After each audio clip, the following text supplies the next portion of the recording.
तो आज के इस क्लास में आप सबका बहुत बहुत स्वागत है और हम आ चुके हैं एक नए क्वेश्चन के साथ। और आज इसमें हम पढ़ने वाले हैं कि इलेक्ट्रॉन स्नेह प्रतिस्थापन अभिक्रिया क्या है, एरिल हैलाइड का उदाहरण देते हुए इसकी क्रियाविधि को समझाइए। तो बहुत सिंपल तरीके से इस क्वेश्चन को हम करेंगे और इंटरेस्टिंग क्वेश्चन है, बढ़िया है, मजा आएगा।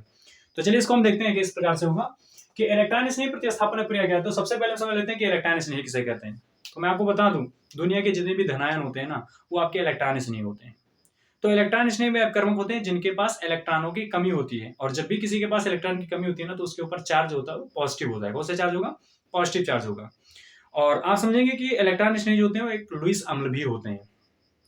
तो जिसके पास इलेक्ट्रॉन की कमी है वो कहां पर जाकर जुड़ेगा? वो ऐसी जगह पर जाकर जुड़ेगा, ऐसे आधार अणु से जाकर जुड़ेगा जहां पर इलेक्ट्रॉन की डेंसिटी क्या हो? ज्यादा हो।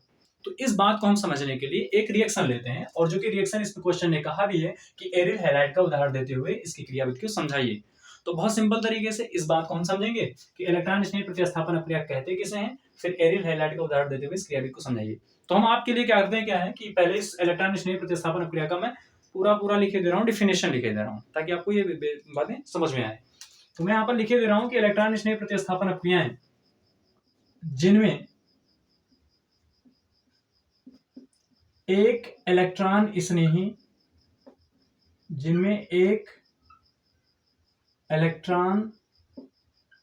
स्नेही किसी दूसरे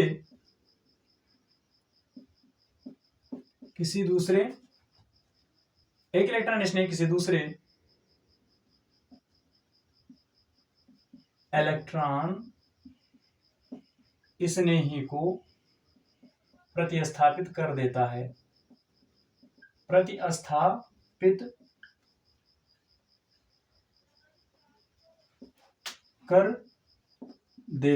इलेक्ट्रॉन स्नेही प्रतिस्थापन अभिक्रिया कहलाती है। ठीक है, हमने कह दिया, बस इतना मैंने लिख दिया है। अब इसको शार्ट तरीके से, इसको प्यारे से एग्जाम्पल के माध्यम से इसको हम समझ लेते हैं। तो किस प्रकार से होगा? इसमें कह रहा है एरिल हैलाइड, तो हम सब लोग तो जानते हैं RXN बराबर रिएक्शन। अब इसको हम समझते हैं बिल्कुल। एरिल हैलाइड का आप ऐसे ले लेंगे, बॉन्ड यहां से बॉन्ड और यहां से बॉन्ड और यहां से लगा होगा X, ये आपका एरिल हैलाइड हो गया। और इसमें को हम फ्रीडल क्राफ्ट रिएक्शन के माध्यम से समझते हैं। ठीक है, तो पहले हम इसको कर लेते हैं और इसकी आप रिएक्शन इस प्रकार से कराएंगे। यहां पर आप लेंगे CH3 जिसको हम कहते हैं एल्किल हैलाइड, और फिर लेंगे AlCl3 कोई लुईस अम्ल ले लेंगे। ठीक, तो जब ये प्रोडक्ट क्या बनता है? प्रोडक्ट बनता है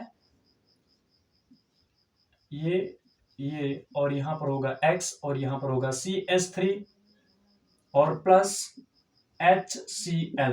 ठीक है, अब ये आपका रिएक्शन बना, लेकिन हमारी बात तो ये कुछ समझ में नहीं है किस प्रकार से हुआ, लेकिन इसमें इलेक्ट्रॉन स्नेह प्रतिस्थापन अभिक्रिया हुआ है। इस बात को हम समझने के लिए आपको मैकेनिज्म बताते हैं। तो चलिए यहां पर डालिए मैकेनिज्म,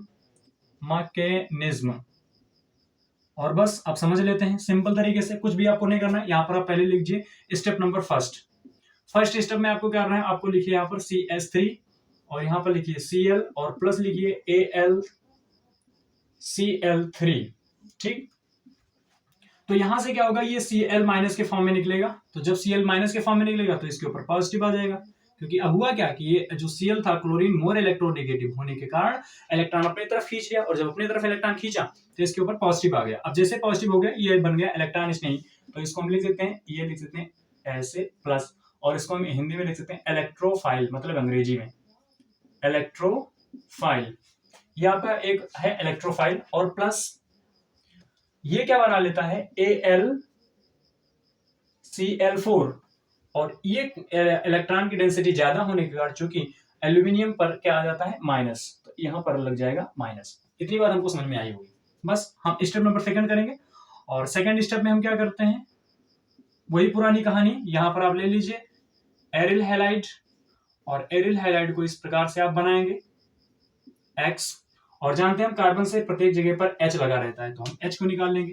थोड़ा सा हम इसको और लंबा लिख देते हैं ताकि हमको बॉन्ड को दिखाने में आसानी पड़े। बस इसमें आपको करना क्या है, कुछ भी नहीं करना है। हम जानते हैं कि ये वाला बॉन्ड टूटेगा, तो जब बॉन्ड टूटेगा वैसे क्या होगा कि इलेक्ट्रॉन इस तरफ भागेगा, तो इस पे निगेटिव और इस पे क्या आएगा, पॉजिटिव आएगा। क्लियर इतनी? तो जैसे इस पे निगेटिव इस पे पॉजिटिव आएगा, तो हम समझते हैं कि यहां पर ले लेते हैं ये CH3 और इसको कहते हैं इलेक्ट्रॉन स्नेही, ये वाला इलेक्ट्रोफाइल।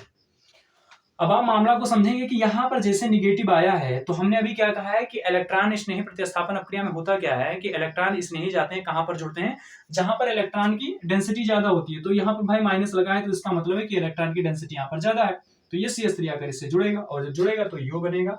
बनेगा क्या कि यहाँ पर सिंपल तरीके से हो जाएगा, ये बनाएंगे, ये करेंगे यहाँ पर, और फिर इसको क्या करेंगे, ये बॉन्ड टूट गया ना तो यहाँ पर आप X लगाएंगे और इस पे पॉजिटिव आएगा, इस वाले कार्बन पे क्या आएगा, पॉजिटिव आएगा। लेकिन ये जैसे इस पे माइनस आया तो ये CH3 इसके साथ जाके जुड़ेगा। तो हम एक समय के लिए देख लेते हैं, यहाँ पर H और यहाँ पर क्या जुड़ गया, CH3 जुड़ गया। कैसे जुड़ गया, ये CH प्लस इसके पास इलेक्ट्रॉन नहीं था ना, इसके पास इलेक्ट्रॉन की कमी थी, इसलिए जगह कहां पर जुड़ा, जहां पर इलेक्ट्रॉन की अधिकता थी। तो इसका माइनस क्या हो गया, खत्म।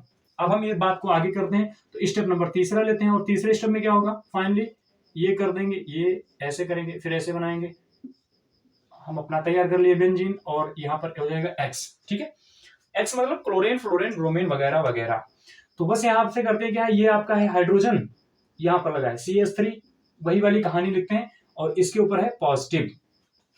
तो होगा क्या कि ये कार्बन यहाँ पर जो लगा है वो हाइड्रोजन की अपेक्षा ज्यादा इलेक्ट्रोनेगेटिव, ये कहानी हम जानते हैं।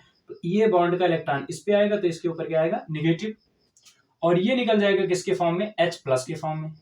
इतनी बात तुमको समझ में आई, क्योंकि यहां से जैसे एक H प्लस निकला है तभी तो ये CH3 जुड़ा है। अब इस कहानी को हम यहीं पर कर सकते थे, लेकिन अब यहाँ पर देखो क्या हुआ है कि एक इलेक्ट्रॉन स्नेही ने किसी दूसरे इलेक्ट्रॉन स्नेही को प्रतिस्थापित किया, तो यहाँ पर CH3 प्लस फॉर्म में देखिए, CH3 प्लस और H प्लस ये दोनों आपके इलेक्ट्रॉन स्नेही हैं। तो CH3 प्लस जुड़ा और H बाहर निकला। अब आप कहानी में बीच में आ जाएगा आपका Al माइनस Cl4, तो इसको आप ऐसे लिख सकते हैं ClAlCl3, और इसके ऊपर है माइनस, ये निकल कर यहां पर जाएगा Cl माइनस के फॉर्म में, ये इलेक्ट्रॉन इस पर जाएगा। तो जैसे इलेक्ट्रॉन जाएगा, डेंसिटी इस पे था तो ये इलेक्ट्रॉन इस पे आएगा और यहां से कहां चला जाएगा, Cl बाहर, और ये Cl क्या हो जाएगा, क्लोरीन लेकर बाहर हो जाएगा, और ये आपका सेफ मोड में AlCl3 बाहर हो जाएगा। तो यहाँ पर हम लिख देंगे AlCl3, क्योंकि ये इलेक्ट्रॉन लेकर गया है ना, तो ये Cl माइनस के फॉर्म में निकला है, तो ये जो इलेक्ट्रॉन इसको दिया था वो इलेक्ट्रॉन लेकर क्या हो गया, Cl माइनस के फॉर्म में हो गया, तो AlCl3 यहाँ पर हो गया। अब ये Cl और ये H प्लस दोनों लोग मिलेंगे और ये क्या बना लेंगे, HCl बना लेंगे। क्या बना लेंगे, HCl। तो यहाँ पर आप बहुत आराम से लिख देंगे HCl। ठीक, यहाँ पर कहानी समझते हैं क्या हो रहा है। यहाँ पर कुछ ऐसे बना माहौल कि ये आपका H इस प्रकार से, यहाँ पर ये बॉन्ड यहाँ पर। अब देखिए ये H तो प्लस के फॉर्म में निकला, तो इस इलेक्ट्रॉन यहाँ पर देकर गया, जैसे इलेक्ट्रॉन देकर गया तो यहाँ पर इलेक्ट्रॉन की डेंसिटी ज्यादा, तो ये इलेक्ट्रॉन और ये प्लस आपस में मिलकर और ये बना लिए नया बॉन्ड, और ये बन गया इवन। और ये CH3 तो इस पे लगा था तो CH3 भी लग जाएगा यहाँ पर, और ये X तो बहुत पहले से ऑलरेडी लगा था, तो यहाँ पर क्या लग जाएगा, X लग जाएगा। अब ये आपका नया कंपाउंड बनकर तैयार हो गया, और इसको कहते हैं फ्रेडल-क्राफ्ट रिएक्शन कहते हैं। तो पूरी मैकेनिज्म इस प्रकार से हुई है। तो हमें उम्मीद है कि आपको ये रिएक्शन समझ में आया होगा। हमने इसमें क्या कहा, इलेक्ट्रॉन स्नेही प्रतिस्थापन प्रक्रिया क्या है, तो मैंने बता दिया इलेक्ट्रॉन स्नेही प्रतिस्थापन क्या है, कि एक इलेक्ट्रॉन स्नेही किसी दूसरे इलेक्ट्रॉन स्नेही को विस्थापित कर देता है, उसे हम कहते हैं इलेक्ट्रॉन स्नेही प्रतिस्थापन प्रक्रिया। तो CH3 भी एक इलेक्ट्रॉन स्नेही था, और H प्लस जो यहाँ पर ये H प्लस के फॉर्म में ये निकला, ये भी एक इलेक्ट्रॉन स्नेही भी था। तो इस प्रकार से हमने इसको पूरी कहानी को समझा। तो इलेक्ट्रॉन स्नेही प्रतिस्थापन प्रक्रिया ये है। तो इस आई होप आपको ये प्रक्रिया समझ में आई होगी, और फिर मिलते हैं नेक्स्ट वीडियो में। बहुत बहुत धन्यवाद, थैंक यू।